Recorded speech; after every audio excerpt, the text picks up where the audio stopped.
Greatest glory in living lies not in never falling, but in rising every time we fall.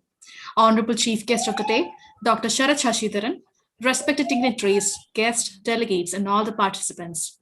A very good evening to one and all present here. I, Bhagishri, feel privileged to welcome you all to the 45th Talk of India Society weekly webinar series, jointly organized by IEEE Kerala Section, Institution of Engineers India Kerala State Centre, Computer Society of India Trivandrum Chapter, PMI Kerala Chapter, Internet Society Trivandrum Chapter, Welcome Malawi Foundation Trust Trivandrum, and IEEE EMBS Kerala Chapter. Lots of factors help business grow, but one of the most important is digital marketing. The role of digital marketing is absolutely essential for business growth in today's day and age. There are many different marketing venues that you can use in order to target your audience and gain the interaction you're looking for. Emotional marketing is one among them. Hence, to share with us the knowledgeable words on the topic, blue is for boys, pink is for girls, leveraging color and emotion in digital marketing, we have a eminent speaker of the day, Dr. Sharat Shashidharan, Associate Professor in Accounting and Information Systems, Smithurst College of Business, Bowling Green State University. It's time we begin the event. I invite Adina Nixon from IEEE for the welcome speech. Ma'am, please. Thank you, Ms. Bhagishri. Yes. Good evening, ladies and gentlemen. I am Athena Nixon, and it is my pleasure to welcome everyone to the 45th Inter Society Weekly Webinar Series. So today, let's discuss on a very interesting topic. Blue is for boys and pink is for girls, leveraging color and emotion in digital marketing. To discuss on the topic, on behalf of all those present here, with great honor, I welcome Professor Sharat Shashidharan, PhD, to our 45th talk. Dr. Sharat is an associate professor in accounting and information systems at Smithurst College of Business, Bowling Green State University. Welcome, sir. It is also my privilege to welcome all dignitaries and distinguished personalities present here, and also our moderator, Ms. Bhagishri, along with Zoom Master, Ms. Nesma. Welcome all. I also invite all the attendees present here today. I hope you enjoy this session. And now I hand over to Ms. Agila Gauri Shankar to introduce the speaker. Ma'am, please. Adina, Adina, I will take over from here. Thank you, Adina. Now let me invite Dr. Bethany Neese, professor at University of North Georgia, to introduce our speaker. Ma'am, please. Great, thank you. Thank you so much for having me. Okay, ma'am. Welcome to this exciting session. My name is Bethany Neese. I am a professor of information systems at the University of North Georgia. I had the pleasure of meeting Dr. Sharat Shashidharan at Bowling Green State University in 2017. So before he joined us in 2017, he earned his undergraduate degree in engineering at the University of Kerala in India, his master's of business administration at the University of Glasgow, and his PhD at the University of here in the US. He joined Marshall University in 2006 and then joined Emporia State University in 2009. And he's currently settled at Bowling Green State University in Ohio. For his exceptional work in research, service, and teaching, and he's won awards in each of those areas. Created value for academics and professionals alike. He's researched in the areas of decision theory, human and computer interactions, and change management. He's published in prestigious journals and conferences, and also lends his experience to others as he reviews their works so that they can also contribution to academics and professionals. In addition to his research success, Sharath also dedicates his talent and skills to his students who fondly know him as Dr. S. He teaches various modalities, which is face-to-face, hybrid, fully online. He teaches undergrad and graduate students, which shows his great range. And he also teaches in a variety of topics, including database design, system implementation, programming, web development, project management, e-commerce, knowledge management, and healthcare informatics. He's well known for connecting students and businesses together so students can get experiences on their resumes to get internships and full-time roles. And also that allows businesses to get IS services they might not have otherwise procured. So Dr. Shashidharan is a big fan of the win-win strategy. So his service has also resulted in a lot of positive outcomes, including improving curriculum, making it easier for students to find roles during and after their college careers, hiring engaged and effective faculty, granting scholarships to deserving students, and enabling success in programs by participating in AACSB and other accreditations. So it may seem impossible, given so much focus on his career, but Shareth and his wife Rita have created a beautiful family. Nick, who is 12, is an avid YouTuber and also runs his own channel. And his daughter, Neha, who's 7, loves ballet and singing. So Shareth has established himself as an expert in many areas, and he finds time to give back. I'm an example of that. I was in IS, Information Systems, for about 16 years, and then decided to come over and into academics. And I met Shareth at the beginning of my PhD program, and he was immediately so helpful and supportive. He's offered to do research with me so he can share the tools that he's built over the years so that I can benefit in my career as well. He is kind, gracious, approachable, humble. He leads by example, and he's offered me academic, professional, and personal advice. I'm deeply grateful that our paths have crossed and am very proud to call him a friend. His presentation today is on the psychological impact of color, specifically color theory in the context of human cognition and behavior. This is important to organizations because it allows them to persuade customers and consumers like you and I into buying all kinds of products and services. Shareth, thank you for being here and sharing your important research with us. And I look forward to the content. And just FYI, I'm gonna have to leave a little early. It's morning here and I teach in about an hour. Thank you so much, ma'am. Now it's time we welcome our chief guest, Dr. Sharath Shashidharan, to enlighten us through his knowledgeable words. Sir, please.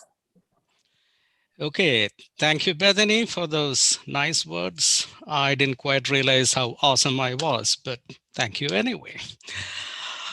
So as Bethany mentioned in her introduction, this presentation is all about color. Our world revolves around color, and we see the world through color. And color, even without our realizing it, has always been an integral part of our existence. Color plays a very important role in driving our emotions, in shaping our perceptions. And let me start off with a very simple example. Take a look at this traffic signal. All of us know, pretty much everyone in this world knows that red represents stop and green represents go. Everyone knows it. Now the big question is, how do we know that? So if you are a newborn baby, you have just come into the world, and you show the baby red or green, doesn't mean anything to the baby, right? But once the baby grows and reaches, say, 4 or 5 years old, the baby knows very well what is meant by red and what is meant by green. So red is always stop and green is always go. But again, from a psychological perspective, how do we actually know that? Well, it's because of our social environment, our conditioning. As babies, our parents, our siblings, etc., would have pointed to the color red and said, hey, guess what? That means danger. So if you have an equipment that is malfunctioning, there might be a red light in front of it. Guess what? It's not working. It's dangerous to play around with that. Whereas if it is green, it's fine. Let's go. Okay. So the meaning that we associate with red and green is more a function of our social conditioning. We were not born with this particular connection, red meaning stop and green being go. It's something we got from our environment. So what happens is, in our mind, we have what is called a mental map or a mental schema, which attaches meanings to colors. And I just picked red and green anti-traffic signal example because that would be the most pervasive concept of a mental map. For any creature in the universe, well, any human being in the universe, red would mean stop, and green, of course, would mean go. Now, consider a situation where you are in a place where you're facing a traffic signal. All the drivers around you move their vehicles when the signal is red, and they stop when the signal is green. The big question is, how do you feel? Okay. Your mental map or your mental schema that is internalized in you connects stop with red and go with green. And here you have the entire world around you, at least, doing the opposite. Or in other words, your mental map has been challenged. And when that happens, human beings feel irritable, they feel angry, they feel annoyed, they feel upset, and that's quite natural. Now, as I mentioned, humans see the world through color. Color has meanings. Red meaning stop and green meaning go is perhaps the most universal associations with red and green. And as I mentioned, it is a product of your societal environment, cultural conditioning, and to a certain extent, human psychology, physiology, and we will get to that in a minute. Which brings me to what is called the schema congruity theory. And I mentioned that a couple of seconds back. In our minds, we have a mental map or a mental schema. And if you are in a place where the external signals from your environment contradict your mental map, you end up feeling confused, upset, and irritated. And that's not a situation human beings want to find themselves in. All of us prefer to have happiness, peace, tranquility. So whenever your mental map is challenged by external signals, you can do one of two things. The first thing you can do is reevaluate your mental map and come up with a modified version of it that matches those external signals. But that's a very, very difficult thing to do. I use the term mental map, but this applies to our entire value system. What we think should happen in the world, the beliefs we have internalized in ourselves. When those get challenged by external signals, we feel uneasy, we feel irritable. Now, changing our mental map is very, very difficult. And most people don't even attempt to do it. The preferred way is to challenge those external signals as wrong and to protect our mental map. And that is the essence of what is called the schema congruity theory. Again, the actual theory is far more complex, but again, in the context of this study, this is how the schema congruity theory would pan out. Going back to the title of this presentation, if you look at North America, which is the research context and where I am now, since the 1940s, the convention or the tradition has been pink color is for girls and blue is for boys, especially little girls and little boys. Now, prior to the 1940s, you had several periods of time where pink was actually for boys and blue was for girls. But since the 1940s and even today, this is the mental map of most people in the United States and the surrounding countries. And how did this happen since the 1940s? Well, one of the reasons was that the 34th President of the United States, Dwight Eisenhower, during his presidential swearing-in ceremony, the First Lady, Mamie Eisenhower, wore a nice pink dress. And she was immediately hailed as a style icon, a fashion icon. And since that time onwards, this has sort of stuck and is prevalent even today. And it's a very, very interesting concept.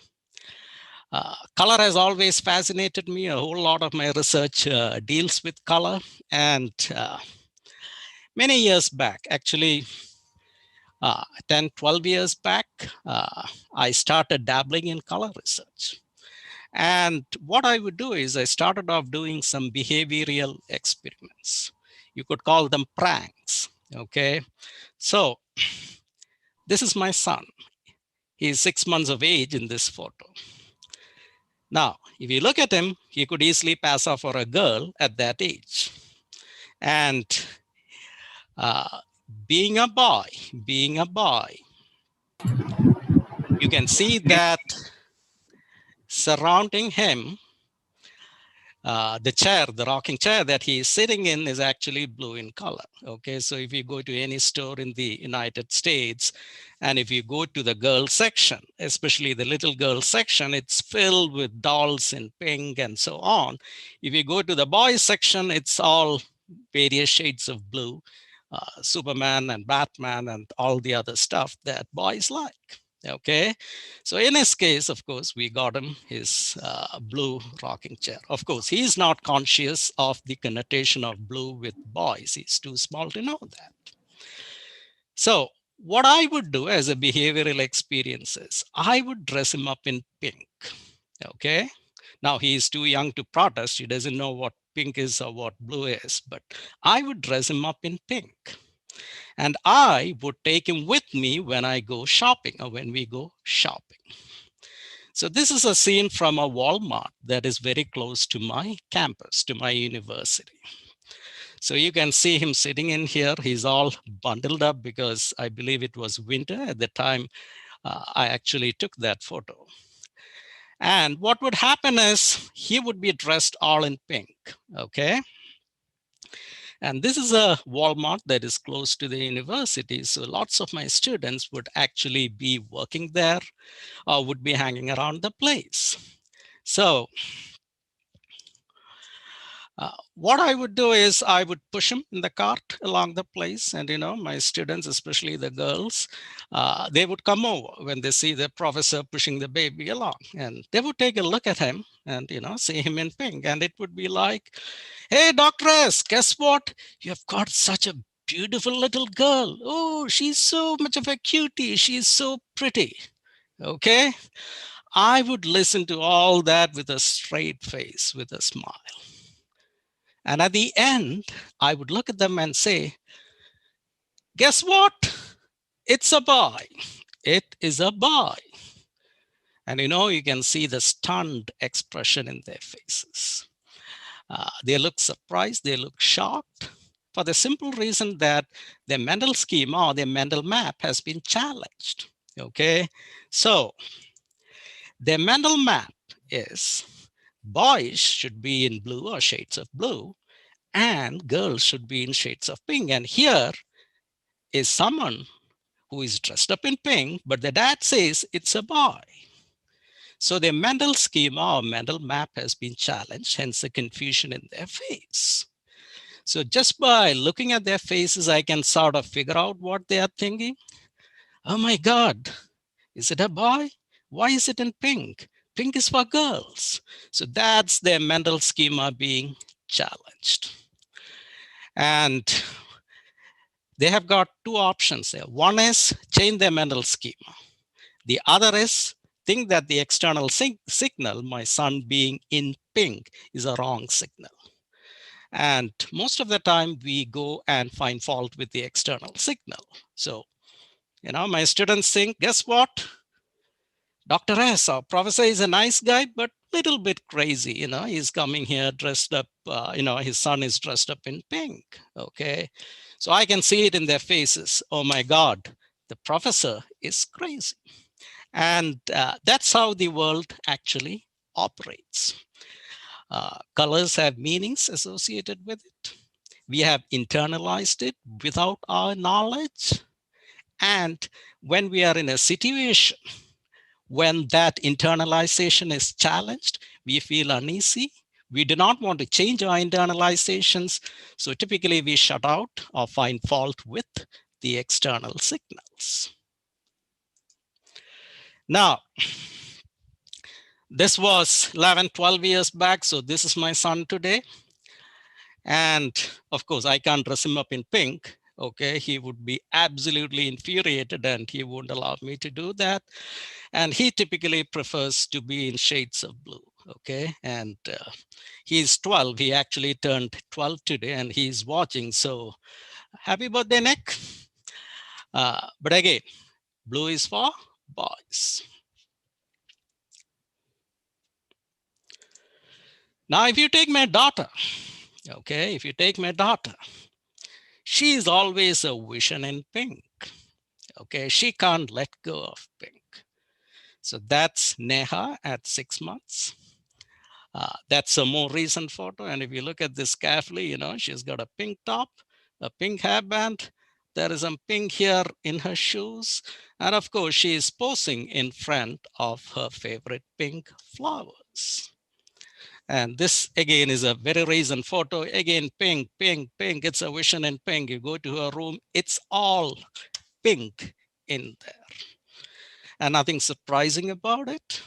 Those are the signals she got from the outside world as she was growing up in the United States, that pink is for girls. She internalized it, and now she is expressing it and very comfortable with it. She goes to school. All her friends, the girls, would be in various shades of pink. They prefer pink. It's a pink world for them, and they are comfortable in that environment. Now, the association of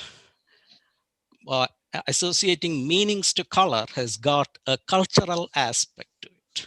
So this pink is for girls and blue is for boys is sort of the cultural environment here in the United States. However, that of course is not there in India, okay? In fact, to be honest, pink is one of my favorite colors, if not my favorite color. Okay, so this is my alma mater, the College of Engineering, Trivandrum. So many years back, I did my undergraduate degree in there. So growing up in India, I loved pink and I would wear pink shirts and I never had an issue with it. Okay, so if you were to take a photo of mine from those days, this might be as it looked. Of course, I couldn't get an actual photo, so this is my head alone, passport size photo. And this, of course, is some other model behind it. But again, this was me in the mid 90s. And pink was my favorite color. I had no problems wearing pink shirt to university, to college. And, you know, my friends too would wear pink and we were all happy in pink. And that's the aspect of the cultural context. Pink is fine in an Indian context, but you know, you have different perceptions in, say, a North American context. And interestingly, when I look at this particular photo, I see that my favorite college seems to be painted shades of pink for whatever reason. It's been a while since I've been there, so usually it's cream and white, but now it's shade of pink, and I really don't know why. Maybe it's a problem with the camera, but again, pink.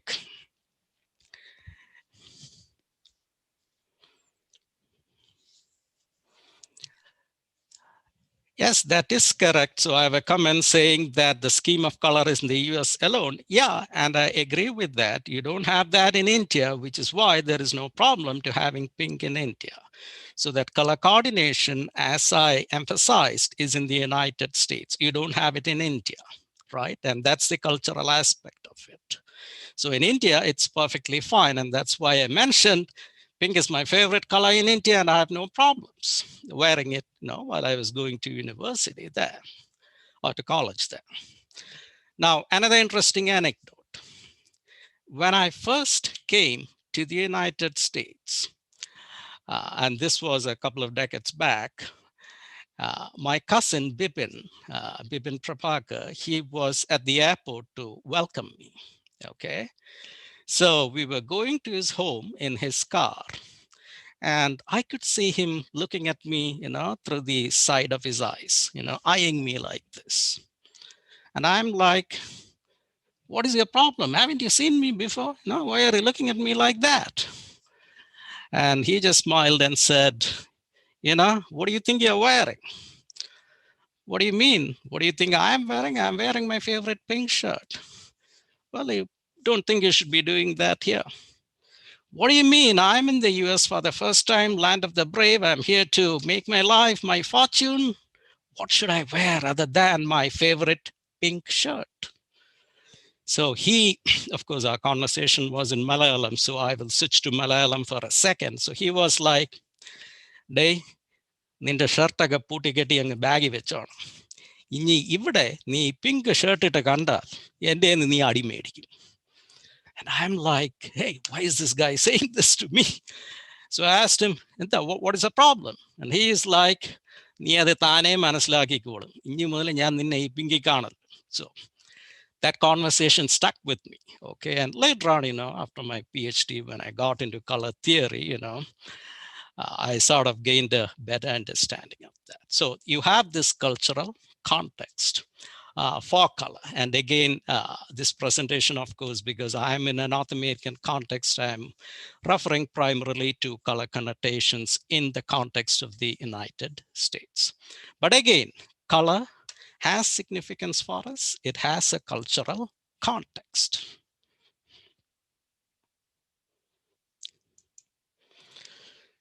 So this is a very big chart, and it's might be difficult for you to read it, and I don't expect you to be able to read it anyway. But again, the whole point here is that over here, you've got a whole spectrum of colors. And over here, what is being shown is the meaning of that color in different contexts. So the Western context, the Eastern context, and again, you have continent-wise, European, Middle East, America, and country-wise, Brazil, China, India, and so on. So what this chart actually shows you is that wide range of connotations that get associated with color all over the world. And people view things, view objects, of different colors and associate different meanings based on those colors, depending on the country or the culture or the continent or the area they might be living in. And this chart is just to show you the spread of the different connotations of color the world over.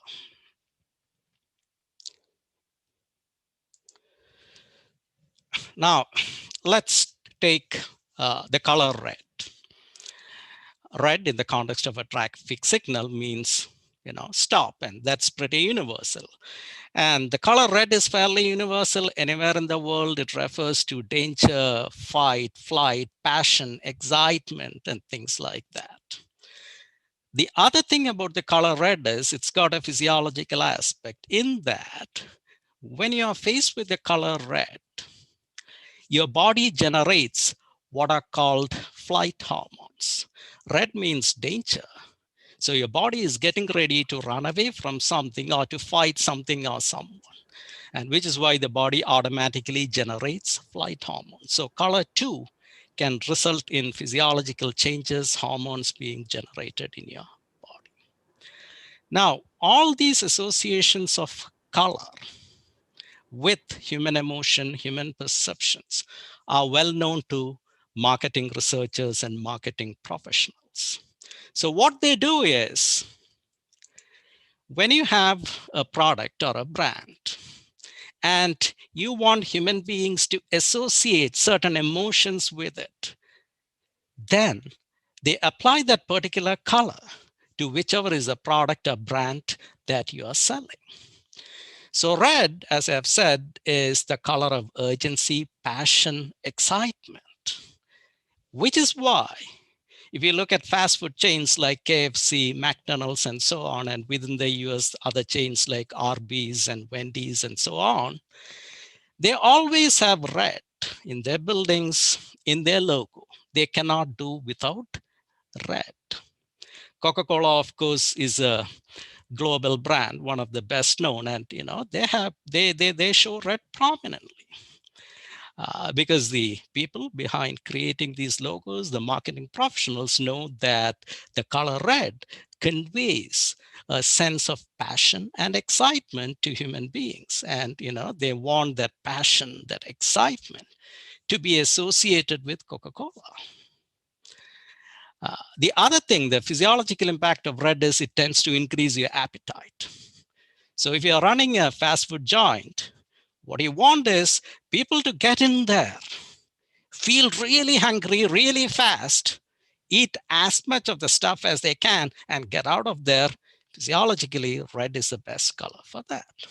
And knowing this, you have marketing professionals that go in and associate red with fast food chains and brands and so on. Similar to red, another favorite color is blue. But blue is viewed as a color of trust, of dependability, of security. Okay, if you look at United States and many other countries of the world, law enforcement professionals, policemen, actually go ahead and law enforcement professionals, policemen, etc., actually go with the color blue. And blue is seen as, so I'm hearing a comment, unable to read the screen. Is that true for all of you, or is it a one-off? So there will be a Q&A session at the end of the session. So we will move on to the comment section after that. Isn't it okay? Is it okay for you? Yeah, that's okay for me. But the comment I'm getting is that the screen is not clear and you cannot see it or read it. Can you see? I think it's okay, sir. It's visible. You're audible and it's well seen. Screen is clear. Okay. Screen is Okay. clear. Okay, thank you. Because I saw a comment that stated that the screen was not clear. So screen and anyway. voice clear. Okay, thank you. So if you look at the color blue, again, color of trust, security, dependability. See, I'm wearing blue. It's seen as a classic interview dress. So whenever you go to attend an interview, the advice you get is wear a shade of blue, and there is a reason for that. If you are going before a potential employer, the employer must be able to trust you, must be able to perceive you as being dependable, perceive you as being dependable. So that tends to be the classic interview dress. Blue calms the mind. Tranquility, peace of mind, that's what blue does to you. And your marketing professionals do know that that's the impact that blue has on you. So most financial institutions actually use blue in their symbols, in their logos, in their marketing. So if you look over here, American Express, Visa, Bank of America, PayPal, all these are financial institutions that go for blue for the simple reason that they know well in advance that people associate blue with trust, security, and dependability. Same with technology companies. When you buy a Dell computer, you want to be sure that it's reliable, and blue is the color of reliability, so their logo will have shades of blue. Okay, so blue is trust, security, dependability, and so on.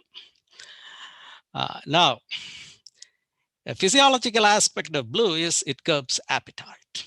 Okay, so and that's very interesting. So if you're like me, always trying to keep your weight down, one technique might be eat food off a blue plate on a blue table in a blue room. Okay, that curbs your appetite, and you can be sure you would be eating less. But again, back to topic, blue is the classic color of trust and security.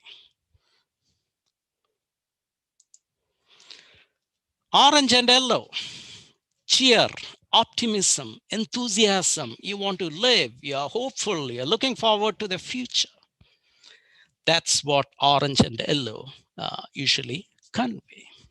So here is our own Maggie. Okay. Maggie has got a cover of yellow for a reason. Okay. They didn't put it as black. They didn't put it as white. They didn't put it as green or anything. They wanted to convey a certain meaning and association to Maggie, and that's why it ends up in being in yellow.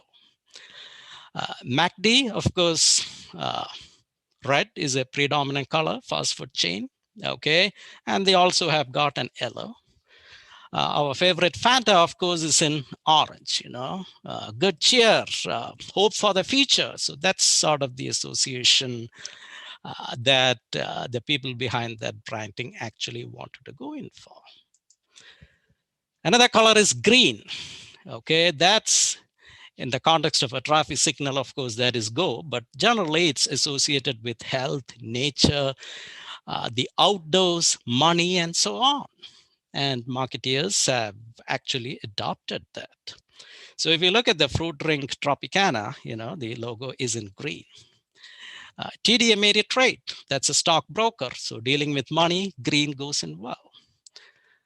This is actually a funny one. It's Coca-Cola Life. Okay, so in recent years, there have been this move towards reducing the sugar content in fizzy drinks. So people became more health conscious. So with that in mind, Coca-Cola introduced Coca-Cola Life. Okay, and they introduced it in green. Now, why did they use green? Because that symbolizes health for most people. Okay, it symbolizes health for most people. Okay, so they introduced this, but guess what? It totally bombed. If you look at the mental map of people, Coca-Cola has always been red, passion, excitement, being edgy. And all of a sudden, you hit them with a green Coca-Cola, telling them it's healthy, at least with a green cover, telling them it's healthy. No way they are going to accept it. Their mental schema will just shut it out. And of course, this was a big bust, and it didn't last at all. So, of course, they had Coca-Cola Zero, right? And they went back to the familiar red color, and people were happy. And of course, Diet Coke and Coke Zero are big hits here in the United States and the world over. Again, this goes back to how human beings perceive color, the previous mental map we have, the external signals we get. If those external signals match with our mental map, we are happy to have it. So we are happy to drink Coke from this can, but it would be difficult for us to drink it from a green can. Okay. So that is the aspect of color influencing us, influencing our emotions. The other aspect that I've researched has to do with fonts. Okay. Gone are the days when we actually write stuff with pen on a piece of paper. Okay, all of us are using documents now, digital documents now. So fonts become important. Just as human beings associate certain meanings to color, they also associate certain meanings to fonts. Okay, this has not been heavily researched and it has not been heavily applied in marketing, but this literature is actually out there, and there have been several studies in this area. And what research shows is that people perceive what are called serif fonts. I'm not getting into the technical details of serif, but serif typically family of fonts, and the most prominent font there is the Times New Roman. And this is one of the most commonly used fonts in formal legal documents, the Times New Roman. And it belongs to a family of fonts called the serif fonts. These fonts are perceived by humans to be traditional, stable, mature, practical, trustworthy. And it's the equivalent of blue. if you look at colors. So if you look at colors, the color blue conveys tradition, stability, maturity, and trustworthiness. The equivalent in the font world is Times New Roman. Same way, another font that we use very commonly is what is called the sans serif font family. The most common font in there is your Arial font. Now, what I have shown is not Arial, but Verdana, which is close to Arial. And these fonts are perceived to be elegant, contemporary, and classy. Then you have the monospace font family. And the one I have shown in here is the Courier font, okay? Now, the Courier font is the most hated font in the world. No one likes it. It's viewed as plain, cold, unimaginative, and unappealing.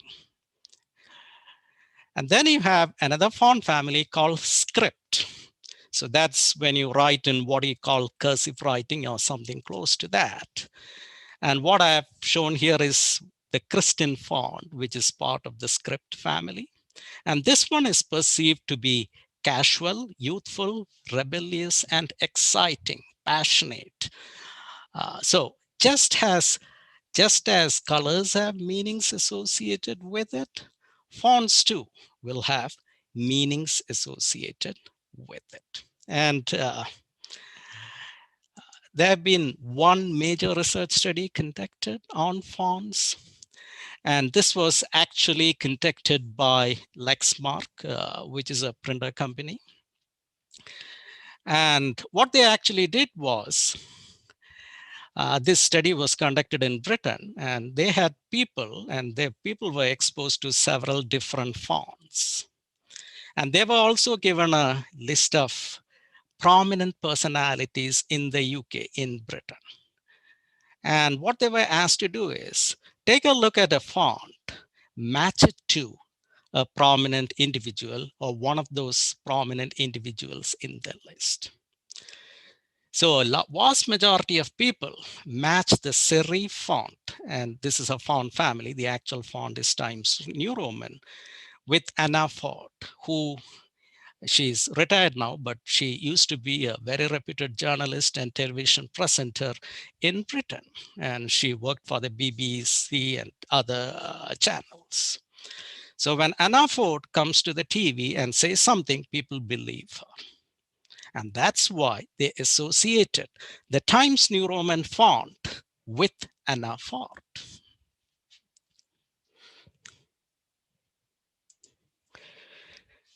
And then you have the monospace font.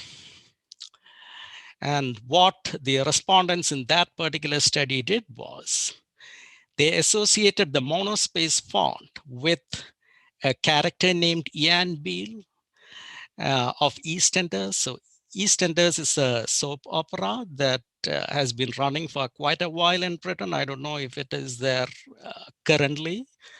At the time I was in Britain, EastEnders, I used to watch it occasionally. And Ian Beale is a character in that.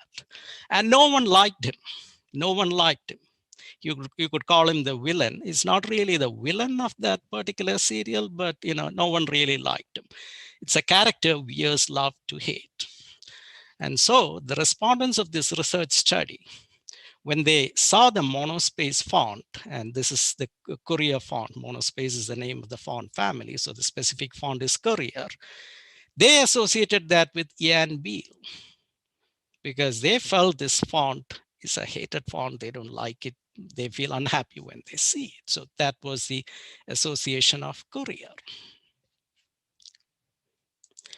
The other font was sans serif, and that's generally your Arial font. Here I have shown it as a Verdana font, but it's viewed as to be elegant, contemporary, classy.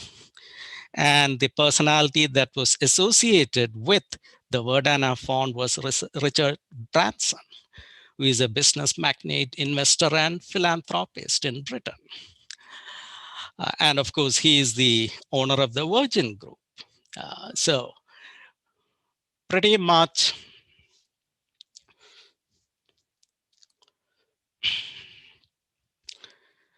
So serif font indicates, trust, dependability, honesty, straightforwardness, and all that. Okay, just in response to that chat comment that came up. But again, sans serif is elegant, contemporary, classy, stylish. Now, that's the research that is out there. Okay. My area of work is specifically human-computer interaction. So I look at how human beings interact with computers and systems.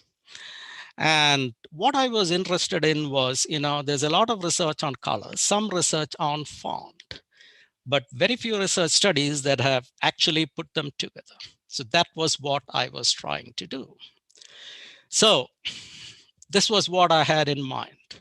Suppose you have a product and you're trying to sell that product online through a website. So when you design the website will have a predominant design color. It will also have a font associated with it. Now, as human beings, we attach certain associations or emotions to color as well as to font. So when we are thinking about buying a product from a website, if the color of the website and the font of the website syncs or is a match with your mental map of all your preferred requirements with that product, then you would tend to buy that product. That was my argument. That was my hypothesis. And that's the part I wanted to explore. So pretty much you're selling a product through a website. If your product requirements match your perceptions of the meaning of the color and font used by the website, you will tend to purchase the product. Okay, that's an application of the schema congruity theory. You have a mental map with certain emotions and associations given to certain colors. The same with fonts. You are in a website, you want to purchase a product from there.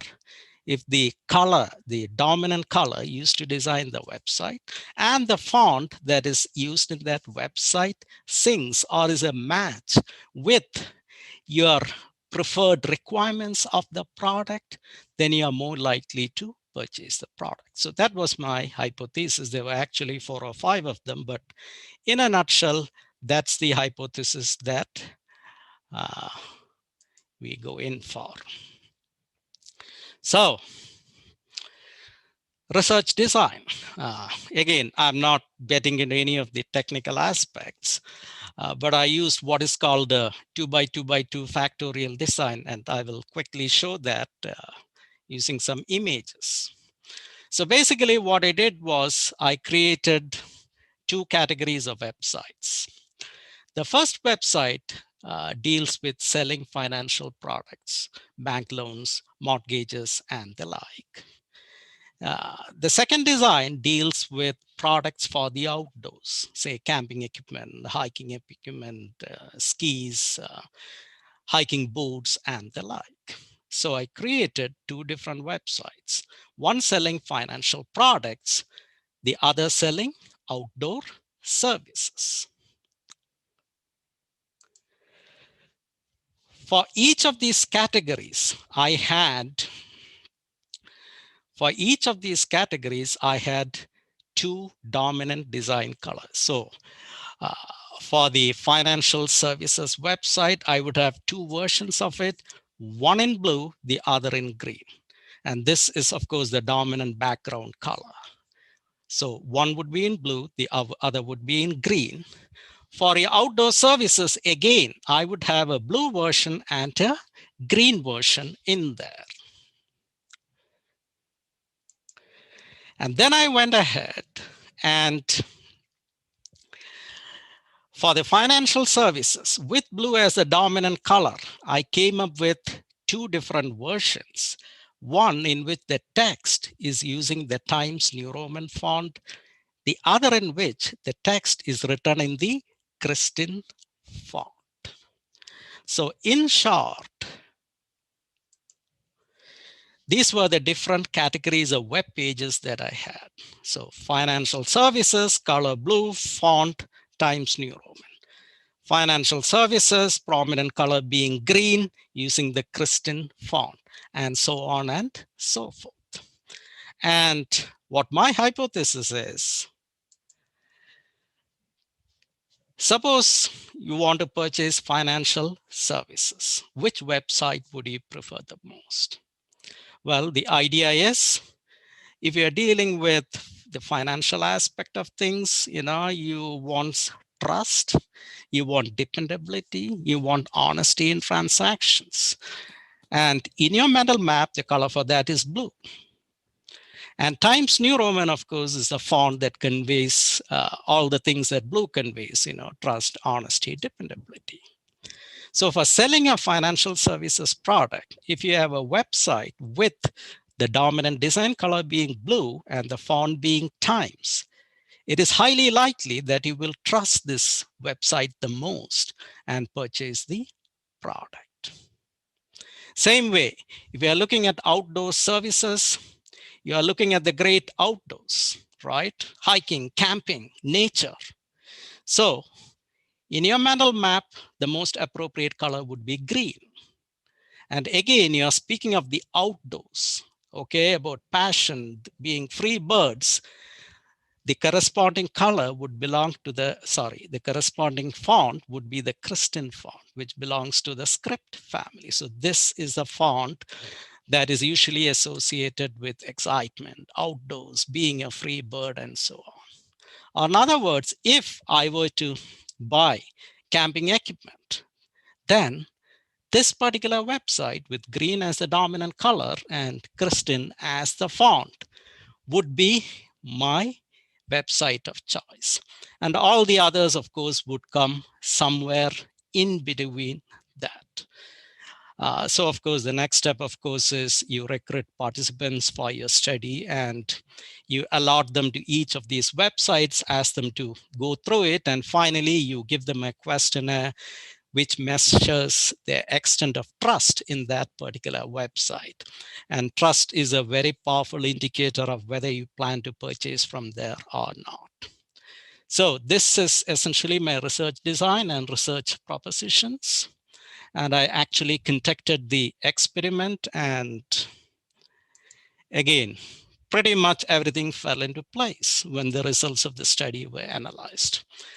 And in this case, trust, or your propensity to purchase, is measured on a scale of 0 to 7. So this 5.82 is certainly a very high number. And over here also, you have a very high number, 5.12. So what that essentially told me was, if you are planning to purchase financial related products, your customer or you are most likely to purchase it if the background color is blue and the font used in Times. And if it's outdoor services, again, this is where you have that synchronization or that matching with your mental map. And again, this is in a North American context. So this may not be applicable all over the world, but certainly in North America. So these were the results of the study, and that sort of validated my hypothesis and research propositions. And this came out as a publication, and these are more the technical details. I'm not getting into it.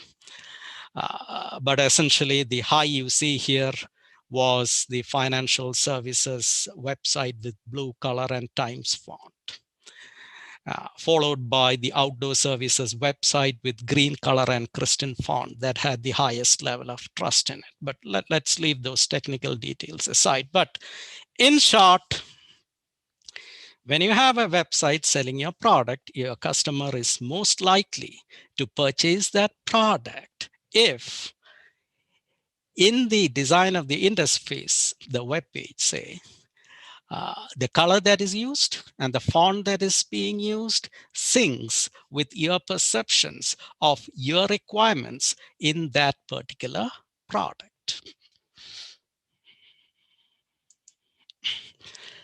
What is its relevance today? So we are living in a COVID period, and lots of businesses have gone online, especially smaller companies, startups, etc. And lots of people are actually selling stuff on the web. And very often I come across websites and web pages where this sync or this match of the design of the web page with the mental map of the consumer or the customer is just not there. And that reduces the chance of you are actually ending up purchasing from that particular website. Okay. And it's actually interesting. In my previous university, I used to work with a lot of small companies in the area. And I will just share one experience. So in the street by the side of the university, there was this lady who started a coffee shop. Now, this university is in a campus town. So a campus town here means that the university is the entire life of that town. You take out the university, there is nothing left. So this was in a typical campus town. And this lady started a coffee shop. So she had retired, and her savings, she actually put in the coffee shop. And guess what? No one turned up there. She had arranged it very nicely. It was painted in a rich coffee brown. Her website was all brown, but no one was coming in. Well, let me correct that. She would get a few elderly folks come in the morning, order a cup of coffee, hang around for 5 hours, waste her time, and they would walk out. So she was not making any real money with the coffee shop. So she approached the College of Business there, and because I was dealing with some stuff, I sort of took up her case. So along with the marketing professor, I actually went to the coffee shop and took a look. And I am telling you, look, Pamela, you have set up your coffee shop wonderfully, but guess what? These are young kids. Do you think they would really drink coffee? They would rather go and have beer from the nearby pub. They're not going to come into your coffee shop. So she was like, okay, but I thought I did this so nicely. I thought I would get all the young folks in town coming in. Well, obviously they prefer beer to your coffee. So she was like, shall I start selling beer then? And we were like, oh no, you can still sell coffee. But what we will do is we will change the decor of your place, the color, the setting, also the design of your website to make coffee look like beer. That was our promise to her. So we got to work, and beer has got certain associations with it that make it attractive to young folks in their 20s. And we use that same color scheme, decor, to bring the coffee shop perceptually to what attracts young people to beer. And that's the way we actually perceived it. And guess what? In a couple of months, her customer base increased by 30 to 50%. And since that, we did it for some other small businesses. And anywhere from 20 to 50%, there was an increase in clientele. And that was a really big success. So I'm running out of time. So to conclude, so this particular research of mine was interesting, and it made it to the press. So the local press came there and interviewed me about my study and so on. So I gave them the results of my experiment, and hey, this is what I did and this is what I found. The next day, the local paper has got a big banner. Dr. S says blue is best. And I'm like, no, I never said that. What I said was, blue has some emotions associated with it when you're selling your product. And if that product, one of the requirements is honesty and trustworthiness in your interaction with that product or service, then use blue. That's what I said. But, reporters being reporters, this was what got blasted in the newspapers. And that was a real lesson for me. After that, I never talk to reporters. So if I do a research study and get some interesting results, I always keep it to myself. But again, This was a very interesting study, something that I'm passionate in. And again, the comments that I'm getting, pretty much, I think an earlier comment was very significant. Everything is about the mind. Everything is about the perception. Everything is about psychology. So thank you all for your time. And I guess I've gone over by 1 minute, but that is fine. So please, if you have any questions, feel free to ask them. I'm seeing some comments, but I guess the questions would be read out to me, I believe. Yes, sir. Thank you so Okay. much, sir. That was truly a wonderful session. We Okay, got to thank you. understand a lot from you through your presentation. We do have some questions in the chat section. May I move on to the Q&A session? Yep, please. Okay, sir. The first question is, why is apple white? Now, white has got certain meanings associated with it, and I've not really touched upon white in this study, but white is, after blue, white is the color of dependability, okay, of trustworthiness, of reliability, okay? So white and blue are used interchangeably, okay? The red, of course, that's the color of apple itself, okay? So while I say that blue is the color that is most appropriate for conveying honesty and trustworthiness, it's not the only color, okay? There are other colors that do the same, but maybe not to the extent of blue. Okay, sir. The next question is from Dr. S. Venugopal, sir. Google logo and Windows logo has 4 colors. What do they represent? I don't really know, but I can take a guess. Whenever you have an array of colors, it means diversity, inclusivity, okay?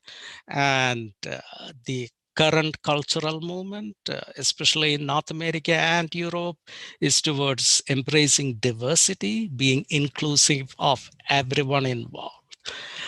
So if you look at aspects like, transgender and so on, you have different colors of a rainbow representing each one of us having different characteristics and features. So usually when you have a spectrum of colors, that sort of tends to show diversity and inclusivity.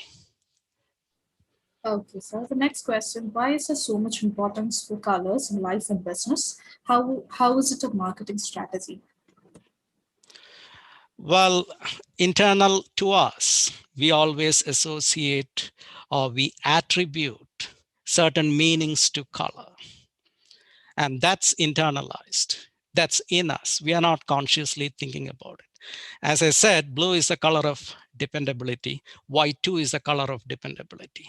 So if I'm conducting a job interview and I'm interviewing people, assume I have 5 candidates. One of them comes in a blood red shirt or dress, another one in a blue one, another one in a white one, another one in a black one, and another one in a purple one. Who am I likely to recruit? All else remaining the same. Most likely the blue or the white, and perhaps the red. But blue would be the most likely one. And that's just what we are as human beings. Those are signals that we pick up from the surroundings. That's our mental map, and that's just not going to change. So whether it be in life or in business, if you can come up with color schemas that sort of match or sync with our internalizations of color, that helps us in selling our product better. Okay, sir. So the next question, the orange background matches your pleasant style of presentation. In the new world where gender geographic stereotypes are broken, do you think these colors connotation will still be relevant? Very good question, and I was expecting that.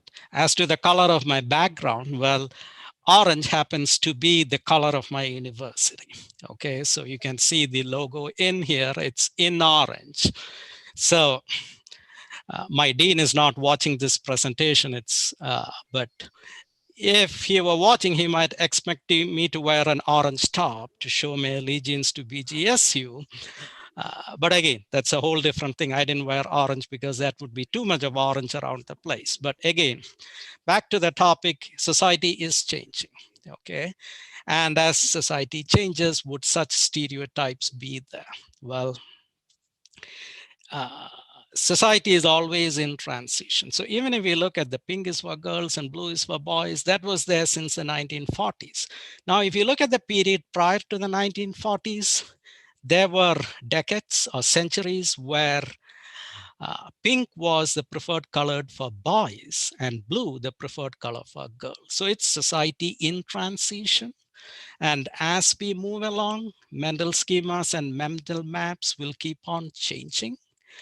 And as a society, as we are moving forward, stereotypes are being broken down and things are changing. At this point in time, most of these color associations hold good. 100 years, 200 years from today, they might very well be different. Such a society, we are constantly changing and evolving.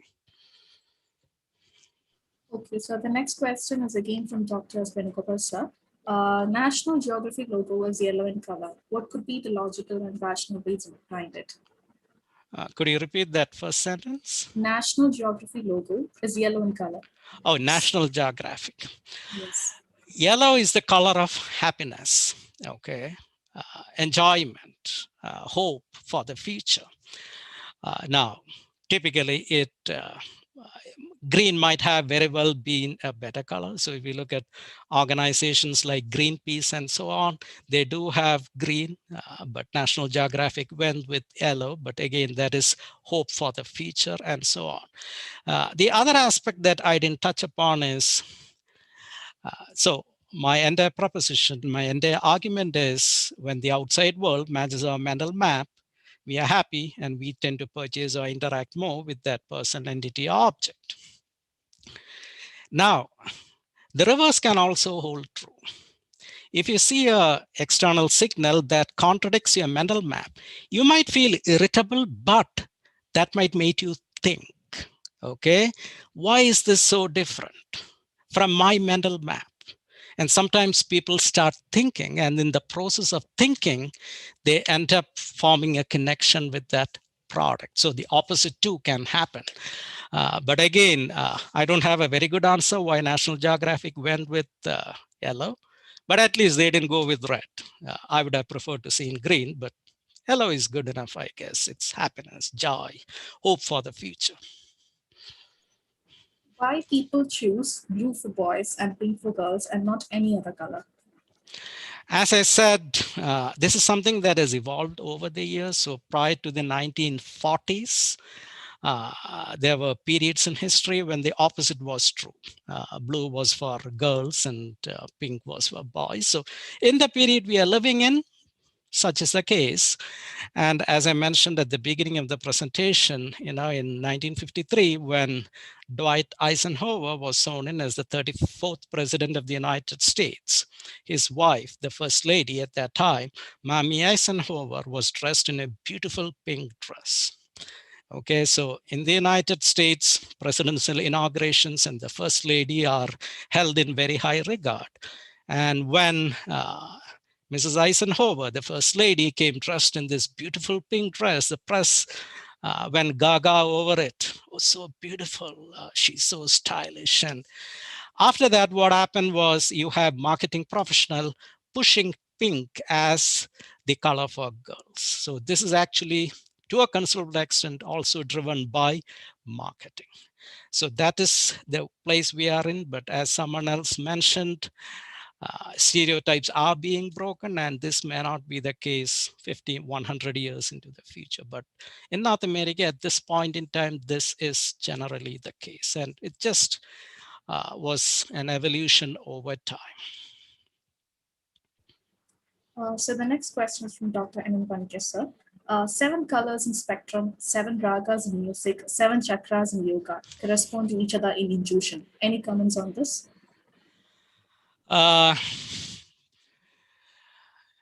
If we are looking at it purely from a psychological perspective, you are looking at diversity. from a social perspective, we are looking at inclusivity. But again, I'm not too much into music anyway. So, and I believe there is some math formulas also involved in those musical notes and so on. But again, I'm sorry, I don't have additional insight into that, especially the music part. Okay, sir. So the next question, green leaves turn yellow and fall down. Yellow represents impending death. Is it right? What do you have to say about that? Well, these are very interesting questions. I've made this presentation before academic audiences, and all they challenge me on are, hey, is the strength of that relationship strong enough? Is the p-value strong enough? There is something wrong with your design. So uh, this is actually a refreshing change, these questions. So over here, you have the green leaves. And this photo was taken in the time we were moving into fall. So you can see some yellow leaves there, and then they died and fell down. Does that mean, does it have any significance with psychology? Honestly, I don't know. It's just the play of nature. It just happens. But again, come spring, you get those pale green leaves come again. So apart from it being the natural cycle of nature, I don't see much significance in it, at least from a business perspective. And I'm a business professor at the end of it all. Okay, sir. Sir, the next question is from Hari Bilal, sir. What is the anecdote for identifying blue to boys? And the pink association came with Mamie Eisenhower. The blue, there is no specific reason. It just sort of evolved over time.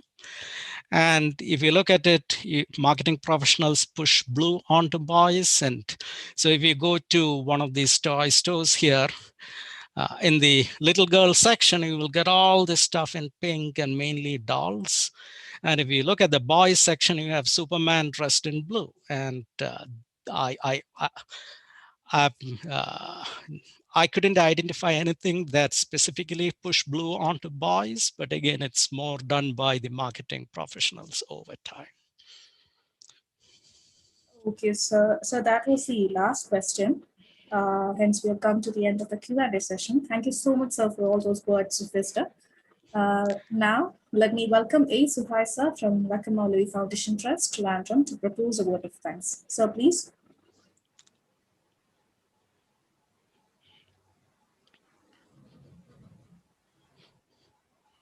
Good evening, everybody. It's now my pleasant duty to propose the vote of thanks. We just had the 45th talk of the popular weekly webinar series by Professor Sharath Shashidharan. It was a brilliant talk. The topic of today's talk is very fascinating and arousing a lot of curiosity, like a mysterious Valentine message. Blue is for boys, pink is for girls, leveraging color and emotion in digital marketing.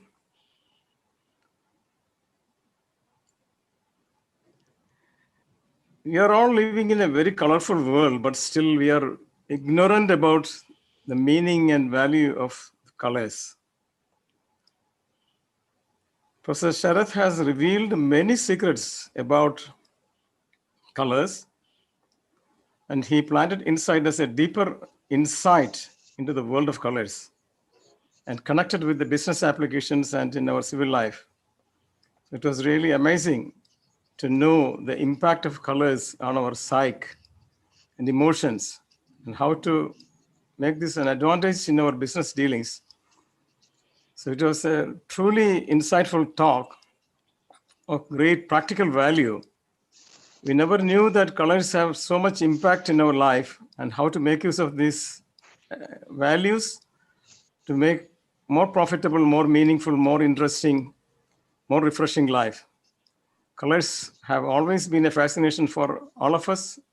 Different colors in the nature has really enthused us, and have been very happy with the colors around us, enjoying the colors around us in flowers and the sky, in the blue lake. So much of colors on that. And these colors have really deeper meaning. Professor was wearing a blue shirt. Without knowing, I am wearing a pink shirt. So I now understand that pink is for girls and not for boys or men. But in India, we do not know the difference, so we don't pay much attention to the difference in colors. Anyhow, it has been a very exciting talk, and how to win the business with the right appropriate colors. It was a great knowledge shared with us, sir. And you have presented in a very amusing, very light, as a excellent teacher, taking his students through a very enjoyable trip of colors and business and all that. So we have been immensely benefited. We would like to thank you for your valuable time you spent on this, and we present to you a memento on token of appreciation from all the partnering organizations. And, thank you, sir, for your kind words, and thank you, Harindralal, sir, for giving me the opportunity to make this presentation. And thank you, Pagya and Nasma, for your wonderful anchoring. And thank you all for your time, and have a great rest of your day. Sorry, rest of your night. So thank you all, and I'll be signing off for now. Thank you. E.G. Harindralal has been doing a wonderful job picking the best speakers and creating a global platform for people to assemble together on every Wednesday evening. And Yes, yeah. so and that's very true. So let's give a round of applause to Harindralal, sir, too. And the 7 partnering organizations have been taking keen interest to sustain this program. IEEE Institute of Engineers, INSOC, Project Management Institute, EMBS, Wakamole Foundation Trust. So all these organizations deserve a big applause. And without the participation of the eminent attendees of this program, this would not have sustained. So we have people participating from different parts of the globe, from America, from Malaysia, Singapore, so many countries. And this is broadcast through the YouTube also. It is reaching a lot of people. So we are very thankful to all the partnering organizations for their enthusiasm in conducting this program systematically without fail. In the last 45 weeks, we had continuously this program. And the role players, Nesma, Bhagyasri, Bethany was giving a very good introduction about the professor. So brilliant job. We thank you all once again for being with us. Looking forward to see you again next week. Thank you very much. Thank you all, and bye. Signing off. Thank you. Thank you so much, sir. Once again, I would like to extend my sincere gratitude to our honorable chief guest for taking a precious time out of his busy schedule to be with us today and sharing all your valuable ideas and thoughts on this very important topic. Thank you so much, sir. Thank you. Bye. Now, I would like to inform all of you about our 46th talk, Physiotherapy, Key to Pain-Free Life by Sri M. Nambudri, Director and Chief Physiotherapist at Executive Center for Physiotherapy, which is to be conducted on next Wednesday, 24th of February from 6 to 7 p.m. Hope to see you all next Wednesday. Thus, we have come to the end of today's session. I hope you all have enjoyed the session. Now, I thank you all. Meeting is now officially dispersed.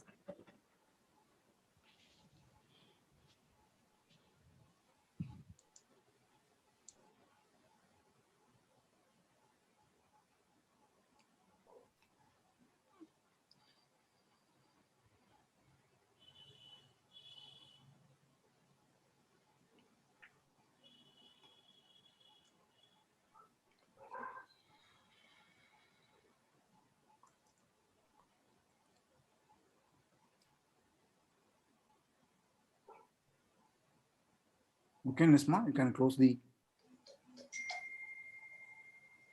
session.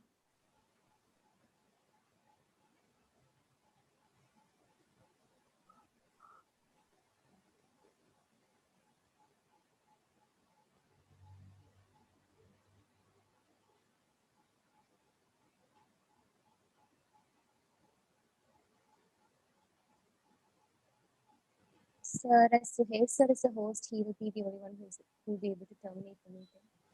Beg your pardon? Suhail sir, as he is the host, he has the ability to terminate the